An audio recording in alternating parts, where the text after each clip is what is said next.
ವಿದ್ಯಾರ್ಥಿಗಳೇ, ವೇದಿಕೆಯ ಮೇಲೆ ಆಸೀನರಾಗಿರುವಂತಹ ಈ ಸಂಸ್ಥೆಯ ಸಂಸ್ಥಾಪಕರಾದ ಬೈರಾರೆಡ್ಡಿಯವರೇ, ಅವರಿಗೆ ಮಾರ್ಗದರ್ಶಕರಾಗಿ, ಹಿತೈಷಿಯಾಗಿ, ಗಾಡ್ ಫಾದರ್ ಆಗಿ ಜೀವನವನ್ನೇ ರೂಪಿಸಿಕೊಟ್ಟಂಥ ವೆಂಕಟೇಶ್ ರೆಡ್ಡಿಯವರೇ, ಜೊತೆಗೆ ಮನದನ್ನೆಯಾಗಿ ಎಲ್ಲವನ್ನು ನೋಡಿಕೊಳ್ಳುತ್ತಿರುವ ಸುಜಾತ ರೆಡ್ಡಿಯವರೇ, ಉಮೇಶ್ ಅವರೇ, ಕುಮಾರ್ ಅವರೇ, ಪ್ರೀತಿಯ ವಿದ್ಯಾರ್ಥಿಗಳೇ, ಶಿಕ್ಷಕ ಬಂಧುಗಳೇ, ಮಾತನಾಡಲಿಕ್ಕೆ ಏನು ಉಳಿದಿಲ್ಲ. ಇವತ್ತು ಮಾತನಾಡೋದ್ರಿಂದ ಏನು ಪ್ರಯೋಜನ ಇಲ್ಲ.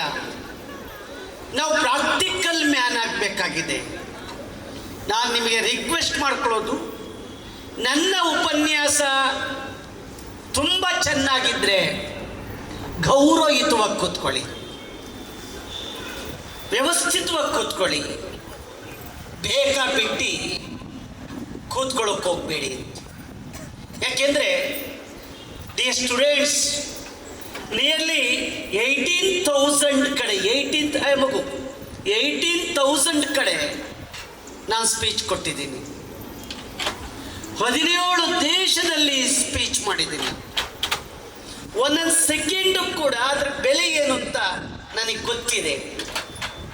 ನಿಮಗೂ ಕೂಡ ನಿಮ್ಮ ಸಮಯವನ್ನು ನಾನು ವೇಸ್ಟ್ ಮಾಡಲಿಕ್ಕೆ ಇಷ್ಟಪಡಲ್ಲ. ಏನಾದ್ರು ಒಂದಿಷ್ಟು ಈ ಕಾಲೇಜಿನ ಮಕ್ಕಳಿಗೆ ಕೊಡಬೇಕು ಅಂತ ಭಾಳ ದೂರದಿಂದ ಬಂದಿದ್ದೇನೆ. ಕನಿಷ್ಠ ನಿಮ್ಮ ಲೆಕ್ಚರರ್ ಹೇಳ್ದಂಗೆ 27 ಬುಕ್ಗಳು ಬರೆದಿದ್ದೀನಿ ಮನಸ್ಸಿನ ಬಗ್ಗೆನೇ.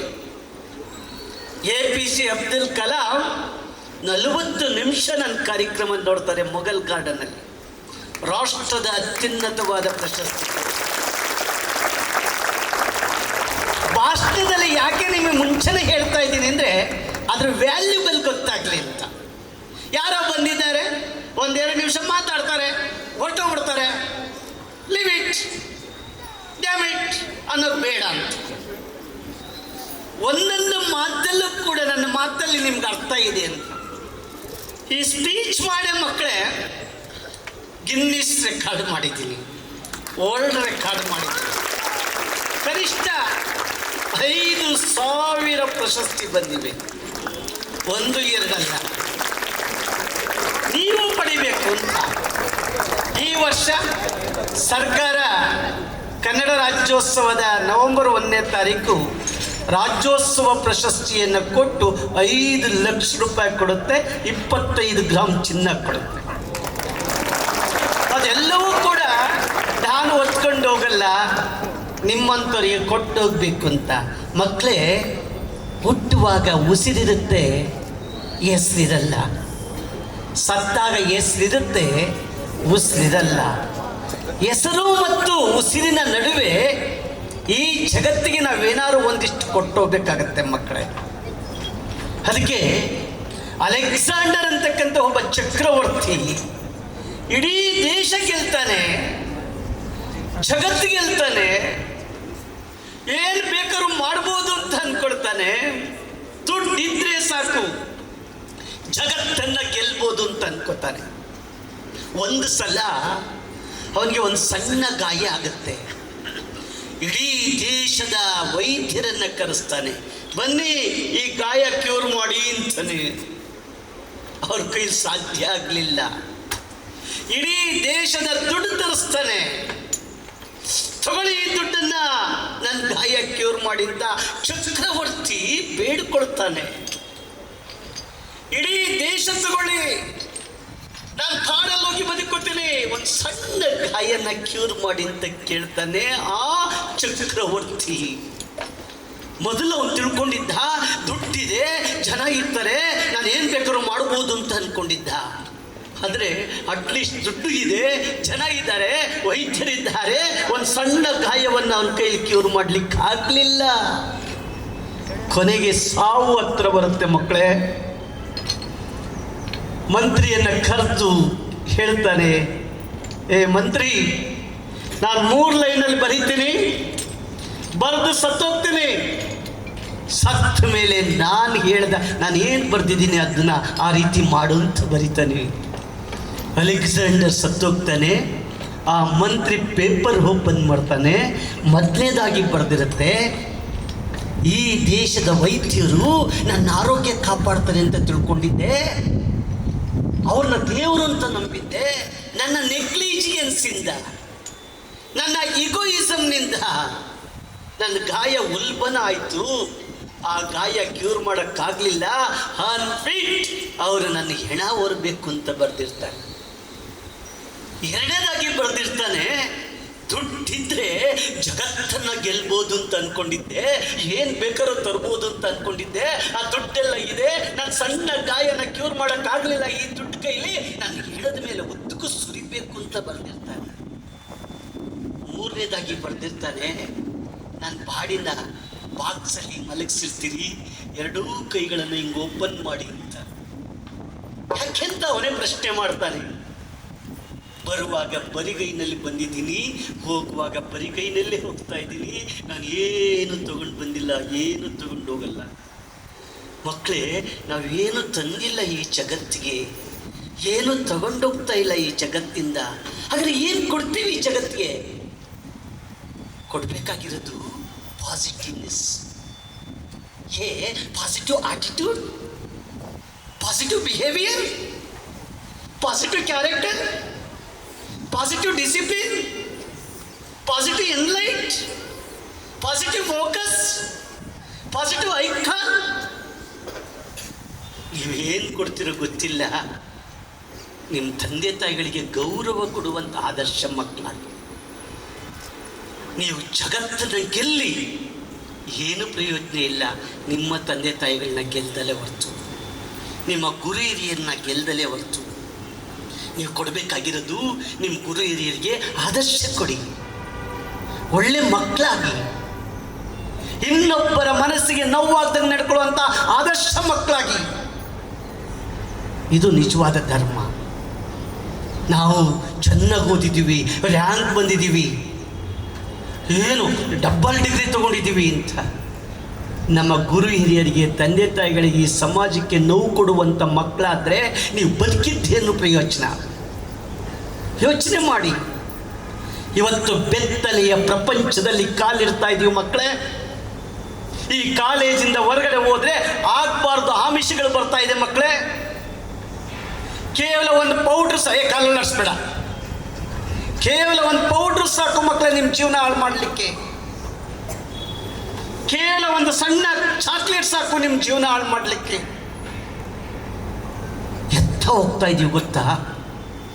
ಇವತ್ತು ಇಷ್ಟೊಂದು ವಿಜ್ಞಾನ ತಂತ್ರಜ್ಞಾನ ಬೆಳೆದಿದೆ, AI ಬರ್ತಾ ಇದೆ, AI ಬರ್ತಾ ಇದೆ. ಸರಿಯಾದ ರೀತಿಯಲ್ಲಿ AI ಬಳಸ್ಕೊಳ್ಳಿಲ್ಲ ಅಂದ್ರೆ ನಾವೆಲ್ಲ ಬೆತ್ತಲೆ ಆಗ್ತೀವಿ. ಇಡೀ ಜಗತ್ತೇ ಬೆತ್ತಲೆ ಆಗತ್ತೆ. ಇಡೀ ಹೊಡಿ ಕೊಲ್ಲು ಸಂಸ್ಕೃತಿ ಬರುತ್ತೆ. ಬೇಕಾ?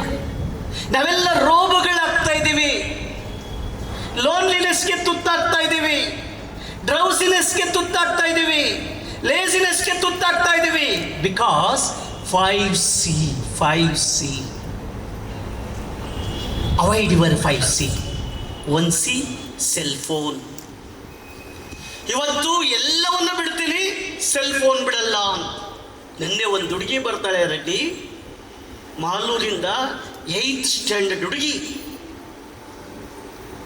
ಆ ಹುಡುಗಿ ನೈಟ್ ಮಲಗಿದ್ರೆ ಮೊಬೈಲ್, ಕಾಲೇಜ್ಗೆ ಹೋಗ್ತಾ, ಸ್ಕೂಲ್ಗೆ ಹೋಗ್ತಾ ಇಲ್ಲ, ಮೊಬೈಲ್ ಅಡಿಕ್ಷನ್ಗೆ ತುತ್ತಾಗಿ ಕೈ ಕುಯ್ಕೋತಾ ಇದ್ದಾಳೆ. ಅವ್ರ ಅಪ್ಪ ಅಮ್ಮ ಹೇಳ್ತಾರೆ ನನ್ನ ಮಗಳಿಗೆ ದೆವ್ವ ಹಿಡ್ಕೊಂಡಿದೆ ಅಂತ. ದೆವ್ವ ಅಲ್ಲ, ಮೊಬೈಲ್ ದೆವ್ವ. Avoid your cell phone. ಮಕ್ಕಳೇ, ಸೆಲ್ ಫೋನಿಂದ ಲೋನ್ಲಿನೆಸ್ಗೆ ತುತ್ತಾಗ್ತಾ ಇದ್ದೀರಿ, ಮಾನಸಿಕ ಖಿನ್ನತೆಗೆ ತುತ್ತಾಗ್ತಾ ಇದ್ದೀರಿ, ಆನ್ಸೈಟಿಗೊಳಗಾಗ್ತಾ ಇದ್ದೀರಿ. ಸಿ ಚಾಟಿಂಗ್, ಇದರಿಂದ OCD ಅಂತ ಕಾಯಿಲೆಗೆ ತುತ್ತಾಗ್ತಾ ಇದ್ದೀರಿ. Obsessive compulsive disorder, dissociative disorder, stress ಆಗ್ತಾ ಇದೆ, ಡಿಪ್ರೆಷನ್ಗೆ ಹೋಗ್ತಾ ಇದ್ದೀವಿ. Because chatting. ಯೋಚನೆ ಮಾಡಿ. C cable. ಫಸ್ಟ್ ನಿಮ್ಮ ಅಪ್ಪ ಅಮ್ಮಂಗೆ ಹೇಳಿ, ಮನೆಯಾಳಾಗ ಧಾರಾವಾಹಿ ನೋಡ್ತಾ ಇದ್ದಾರೆ ಇವತ್ತು. ಎಂಥದ್ದು ಗೊತ್ತ ಮಕ್ಕಳು, ಯೋಚನೆ ಮಾಡಿ. ನಾನು ಹೇಳೋದು ಸುಳ್ಳ ಸತ್ಯನಂತ. 2004ರಲ್ಲಿ ಒಬ್ಬ ತಾಯಿ ಪ್ರೆಗ್ನೆಂಟ್ ಆಗ್ತಾಳೆ ಧಾರಾವಾಹಿನಲ್ಲಿ. 2004ರಲ್ಲಿ ಒಬ್ಬ ತಾಯಿ ಧಾರಾವಾಹಿ ಒಳಗಡೆ ಪ್ರೆಗ್ನೆಂಟ್ ಆಗ್ತಾಳೆ. ಆ ತಾಯಿ ಹೆರಿಗೆ ಹಾಕ್ಬೇಕಾಗಿರೋದು 270 ದಿವಸ ಅಷ್ಟೇ. 2025ಕ್ಕೆ ಬಂದಿದ್ದೀವಿ, ಆ ತಾಯಿ ಹೆರಿಗೆನೇ ಆಗಿಲ್ಲ.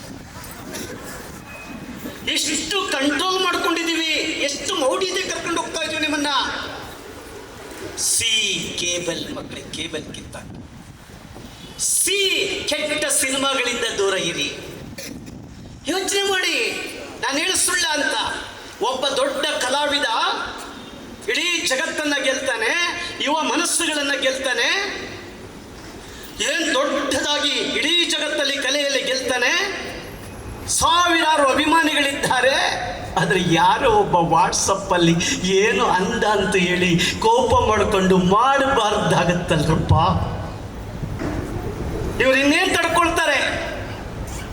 ಇನ್ನೊಬ್ಬ ವ್ಯಕ್ತಿ 2 ರೂಪಾಯಿ ಬೆಲೆ ಬಾಳುವಂಥ ಕಾಫಿಯನ್ನ 500,000 ರೂಪಾಯಿ ಕುಡಿಯಂಗೆ ಮಾಡ್ತಾನೆ. ಕೊನೆಗೆ ಅವ್ರ ಜೀವನವನ್ನೇ ರೂಪಿಸ್ಕೊಳ್ಳೋಕ್ಕಾಗ್ದಲೇ ಉಳ್ಳಾಳದಲ್ಲಿ ಹೋಗಿ ಸತ್ತೋಗ್ತಾನೆ. ನೀವೇನು ಗೆಲ್ಲ ಕೊಟ್ಟಿದ್ದೀರಿ? 4ನೇದು ಕೆಟ್ಟ ಸಿನಿಮಾಗಳಿಂದ ದೂರ ಇರಿ. ಈಗ ನನ್ನ ಮಕ್ಕಳು ಹುಡುಗರು ಬೈತಾರೇನೋ ಗೊತ್ತಿಲ್ಲ, ಬೈಕೋಬೇಡಿ ಮಕ್ಕಳೇ. ಕ್ರಿಕೆಟ್ ಅವಾಯ್ಡ್ ಮಾಡಿ.